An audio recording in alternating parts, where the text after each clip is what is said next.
नमस्कार, आप देख रहे हैं द डेमोक्रेटिक मिरर। मेरे साथ मौजूद हैं खास मेहमान श्री पप्पू यादव जी। आइए उनसे बात करते हैं। पप्पू यादव जी, आपका द डेमोक्रेटिक मिरर पे बहुत बहुत स्वागत है। चलिए, होली मुबारकबाद, आपको के भी। साथ साथ रमज़ान भी मुबारकबाद। मेरा पहला सवाल आपसे है कि आपने जो है राजनीति की शुरुआत इंडिपेंडेंट चुनाव जीत कर की, फिर समाजवादी पार्टी से भी आप सांसद रहे, आरजेडी से भी रहे, तो आखिर क्या वजह थी कि इस बार आपने कांग्रेस को चुना है? नहीं, समाजवादी पार्टी से नहीं रहे, इंडिपेंडेंट ही रहे। समाजवादी पार्टी बिहार में तो कुछ थी नहीं ना। जी जी। समाजवादी पार्टी के हम प्रदेश अध्यक्ष थे, उस वक्त अकेली पार्टी थी। तो 4 बार इंडिपेंडेंट, 2 बार जो रियली मधेपुरा जो है वो दरअसल में लालू और पप्पू के बीच में फंसा रहता है। तो लालू यादव को भी मधेपुरा उतना ही देखता है, पप्पू यादव को भी उतना ही देखता है। तो पप्पू ऐसा नहीं, हम तो 3 लाख से, लालू यादव जी, शरद जी 20,000 42,000 से जीतते, हम 3 लाख से जीते मधेपुरा दोनों बार। एक बार 2.25 लाख से जीते, एक बार 3.25 लाख से जीते। लालू यादव जी को तो पहली बार एक विधायक की जरूरत थी, तो हम परिवार की तरह उनको एक विधायक ले जा करके तब विपक्ष के नेता बने, कर्पूरी ठाकुर जी के डेथ के बाद। तो किताब में लिखे, लालू जी खुद एक्सेप्ट किए। फिर 11 MLA घट रहा था तो हम सीधा ले जाकर के सपोर्ट किए, तब मुख्यमंत्री हुए थे। तो अभी माले और सब जनसंघ सबके सपोर्ट के बावजूद लालू यादव मुख्यमंत्री नहीं बने थे। तो तब हम लोगों ने 11 निर्दलीय ले जा करके सपोर्ट किया था। और जब भी ऐसी परिस्थिति आई हम साथ रहे। तो वहाँ सिमिलर है, वहाँ है कि लालू यादव जी तब जीते जब पप्पू यादव साथ रहे, जब हम भी तब जीते जब लालू यादव साथ रहे। लेकिन पूर्णिया जो है वो कंप्लीट रूप से सिंहेश्वर में, वो वहाँ कास्टलेस एंड रिलीजन से कोई लेना देना नहीं। वहाँ पर कंप्लीट एक ही चीज़ है कि पप्पू रहना चाहिए। हम तो एक बार 8,000 से हारे, लिफाफा छाप के चलते, मात्र 68,000 मेरे डेमी कैंडिडेट को आ गया। रामविलास जी हम दोनों साथ थे। एक बार मेरी माँ हारी, कांग्रेस समर्थित उम्मीदवार थी जी। तो 1,87,000 वोट माँ को आई, हम थे नहीं, हम उस वक्त जेल में थे। और पप्पू सिंह को बीजेपी से आया 2,32,000 वोट। तो हम कभी पूर्णिया से हारे नहीं, परिस्थिति जन हार गई थी। तो इसीलिए कांग्रेस, अब कांग्रेस के बारे में आप पूछिए कि कांग्रेस की क्या वजह। जब हमारा जो कंप्लीट आइडियोलॉजी है, जो आइडेंटिटी है, वो कंप्लीट कॉमन मैन का है, मिडिल क्लास का है। जो हमारी लड़ाई है, जो संघर्ष है, वो जो सामाजिक न्याय जिसको आप कहते हैं, या जिसको आप कहते हैं सेकुलरिज्म, वो है ह्यूमनिटी। तो हम हमारी जिस संस्कृति और जो संस्कार परिवार का मिला, और मुखिया 83 से लेके अभी तक, तो वो कंप्लीट देश का जो संविधान है और कांग्रेस की जो आइडियोलॉजी है, वसुधैव कुटुंबकम का, सर्वधर्म समभाव का, हमारी वो आइडियोलॉजी है। और जो लगातार मैडम, फिर सदन के भीतर भी हमारा और राहुल गांधी जी का जो एक परिवार का, एक भाई का रिश्ता रहा हमेशा। और जब भी कोई आवाज़ उठने की बारी आई तो हम कांग्रेस के साथ रहे, सदन के बाहर, सदन के भीतर।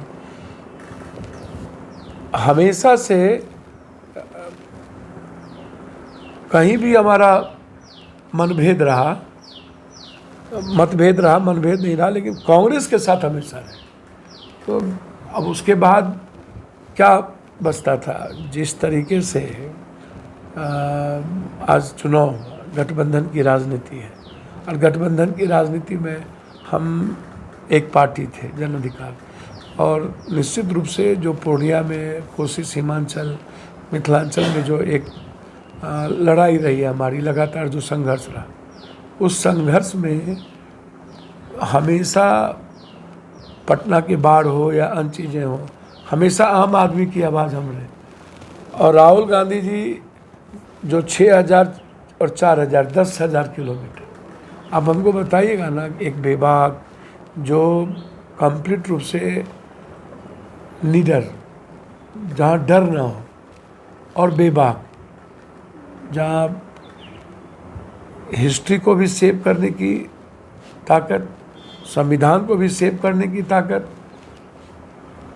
और इस देश के लिए लड़ने और मरने का भी जज्बा, एक व्यक्ति ने जिस तरीके से उन्होंने पूरे देश के दिल को जीता, उम्मीद दिखाई, जिसको एक ट्रस्ट पैदा किया, और यदि उस परिवार का, सोनिया जी के माँ का तरह रिश्ता मैडम से, मेरे साथ, मेरे बच्चे के साथ, और फिर भाई और बहन के तरह रिश्ता, तो उसके बाद इस विश्वास के बाद कांग्रेस के अलावा क्या बचता है?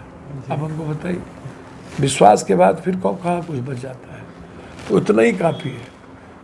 हमें कांग्रेस परिवार का हम पर ट्रस्ट रहे और ब्लेसिंग रहे, उसके बाद हमको दुनिया में कुछ नहीं चाहिए जी। फिर हम देख लेंगे। आपने कहा कि जब आप लालू प्रसाद यादव जी के साथ जब भी जुड़े तो उनकी जीत हुई, या फिर वो आपके साथ रहे तो आप जीतते रहे। तो इस बार तो आप दोनों साथ हैं, तो आप अपनी जीत को लेकर पूरी तरह से आश्वस्त हैं? सब तो नरेंद्र मोदी वाला भाषा हम बोल रहे हैं, 40 पार 60 पार, उनको ईडी का इतना ताना सा, उतना डर नहीं होता। तो अरविंद केजरीवाल जी कभी चुनी हुई सरकार, कभी किसी को, कभी झारखंड के मुख्यमंत्री को, तो कभी इसमें आज तक दुनिया में सुने हैं आप। तो ये डरा हुआ तानाशाह है, और डरा हुआ तानाशाह लोकतंत्र को खत्म करता है। तो इसीलिए जिताने की जिम्मेदारी जनता की है, वो पप्पू यादव की नहीं है कि हम जीत ही जाएंगे। ये अहंकार हो दिखता है। कौन जीतेगा भाई, जीतेगा, जीत गया भाई, जीत गया, तो इसका मतलब जनता की ज़रूरत ही नहीं है, पहले जीत गए आप लोग। तो ये ईडी, ईवीएम, मोदी, अदानी का पैसा और ये चैनल, इसी से नहीं जीत रहे हैं। हम लोग को जनता से जीतना है। तो दिल तो जीत लिए हुए हैं, और हर माँ के खून में, सांसों में, वहाँ मिट्टी, माँ और खून, वहाँ से कोई अलग नहीं कर सकता है। लेकिन जो इलेक्ट्रल पॉलिटिक्स है, इसमें जनता जब तक आपको जिता न दे तब तक आप समझिए कि आप संघर्ष कर रहे हैं। इसीलिए हर परिस्थिति में बीजेपी को रोकने का प्रयास करेंगे, और हम चाहेंगे कि जनता के विश्वास को जीते और जनता का आशीर्वाद सिर्फ पप्पू को मिले। आपने मोदी जी की बात की, तो मैं एक सवाल पूछना चाहूँगा कि जो आपकी उम्र है वो 56 साल है, और बीजेपी हमेशा कहती है कि मोदी जी की छाती 56 इंच की है। छोड़िए, तो 56 बिहार इंच की में शादी होती 56 है। साल के पप्पू यादव कमाल करेंगे, या मोदी जी का 56 इंच सीना कमाल करेगा? 56 इंच का सीना होता तो ना उसको SBI का पता, ना उसको स्विस बैंक का पता, और ना उनके वादे का पता, और ना डरपोक इतने हैं कि किसी को पहले गाली देते हैं, पार्टी तोड़ देते हैं, फोटो फेंकवा देते हैं, परिवार तोड़ देते हैं, नीतीश जी को गरियाते हैं, कभी निषाद के सानी के सारे विधायक को पार्टी में मिला लेते हैं, कभी मांझी को निकाल देते हैं, कभी पटेल को, कभी जो संजय निषाद साहब से अदावत करते हैं, फिर उसको मंत्री बना देते हैं। फिर हमारे जो कौन प्रजापति साहब है, उनसे उनका मतभेद रहता है, गाली गलौज होता है, फिर मंत्री बना देते हैं। कभी चिराग जी को गरियाते हैं, कभी नीतीश जी को गरियाते हैं, कभी किसी को गरियाते हैं, कभी किसी का पैर धर लेते हैं, कभी कहते हैं 140 बार हमको गाली दिया। ये दया के पात्र बन के भी कब तक मांगिएगा? कब तक पुलवामा, CAA, राम के भरोसे ही, हिंदू मुसलमान के भरोसे? तो इसलिए जिसका 56 इंच का सीना होगा, वो अपने मैनिफेस्टो पर, अपने कर्तव्यों पर, और अपने जो उन्होंने वादे किए उस पर वो लड़ेगा। वो हमेशा नई नई सेंटीमेंट, नई नई बातें, और डेली राहुल गांधी जी के बगैर नाम लिया, उस परिवार का बगैर नाम लिया, इनका खाना ही नहीं पचता है, पेट में दालें भात नहीं पचता है। तो राहुल गांधी जी से वो इतना डरे हुए हैं इस देश में वो, कि उनको नींद नहीं आता होगा, इतना डर है राहुल जी से। आप देख नहीं रहे अरविंद जी के साथ जो हुआ, हम लोगों को तो मैं समझता हूँ कि पता नहीं डेमोक्रेसी है कि नहीं, जनता क्यों सड़कों पर नहीं उतरती है, क्या कारण है कि न्यायालय नहीं देख पाती है सारी चीज़ों को। भैया, इनके सारे बेईमान ईमानदार हो जाते हैं, इधर सारे ईमानदार चोर हो जाते हैं। तो इसीलिए इकट्ठे होकर हम सबको लड़ना होगा और आगे बढ़ना पड़ेगा। आखिरी सवाल आपसे पूछना चाहेंगे कि ऐसी खबर है कि जब कोई बड़े नेता कांग्रेस ज्वाइन करते हैं, तो कांग्रेस में जो पहले से बड़े नेता होते हैं वो ज़्यादा खुश नहीं होते, कई बार नाराज़ हो जाते हैं। तो क्या ऐसा आपके साथ ही है कि बिहार के बड़े नेता आप नहीं, ऐसा कुछ नहीं है। मैं सबका सम्मान करता हूँ, भैया मुझे किसी की ज़िंदगी में दखल नहीं देना है, और कभी भी जनता का आदमी जो जनता को भगवान मानता हो और जिसको दुनिया में कोई डरा नहीं सका। हम देश से लड़े हैं, हम सबसे लड़े हैं, 7 CM से लड़े हैं, हम PM से लड़े हैं। जो आदमी सिर्फ देना जानता हो, करोड़ों अरबों रुपया न बांटे हो, ज़मीन बेच बेच न बांटे, 9,000 बीघा ज़मीन 4-5 आदमी को, कामाख्या बाबू, साहू पर्वत था, यही 5 कुछ स्टेट को था, 100 बीघा पर आ गए, आनंद मार्गी रहे हैं।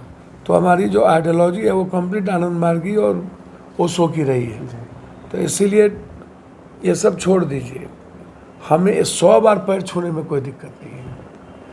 और कांग्रेस की संस्कृति हमारे खानदान में ना है। दादा हमारे कांग्रेस के, नाना हमारे कार्य समिति हुआ करते थे, स्वतंत्रता सेनानी, दादा हमारे स्वतंत्रता सेनानी कांग्रेस में कार्य समिति हुआ करते थे, कांग्रेस के साथ थे। मैडम इतने दिनों से है, सभी लोग। तो जो कांग्रेस की मर्यादा है और कांग्रेस का जो आइडियोलॉजी है, एक बुद्धम शरणम गच्छामि, मिडिल ईस्ट वे जो है, उसको स्वीकार करके चलना है। कौन तकलीफ कर रहा है वो, हम सिर्फ लक्ष्य देखते हैं। एक लक्ष्य है मेरा, और मेरे जिसके साथ कांग्रेस परिवार का ताकत हो और स्नेह प्यार हो, वो दुनिया में किसी से नहीं डरता। हम वैसे ही दुनिया में नहीं डरते हैं, और उसके बाद हम तो वर्ल्ड में नहीं डरेंगे।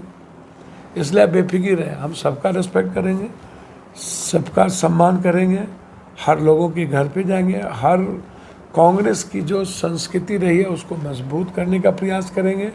और कांग्रेस का जो वोट बैंक था, माइनॉरिटी, सभी जात के लोग, अपर कास्ट, उसको जोड़ने का हम प्रयास करेंगे। ये मैं आपको बता देता हूँ। नाराज़गी वराजगी से कुछ नहीं होना। जो ब्लेसिंग और जो ट्रस्ट कांग्रेस फैमिली ने हमको दिखाया, और जो हिम्मत हमें राहुल गांधी जी से भाई की तरह मिली, और जो हिम्मत प्रियंका जी ने दी, वही इनफ है। मुझे और कुछ नहीं चाहिए, और सब कुछ उन्हीं लोगों को मालूम। द डेमोक्रेटिक मिरर से बात करने के लिए आपका बहुत बहुत धन्यवाद। धन्यवाद, नमस्कार।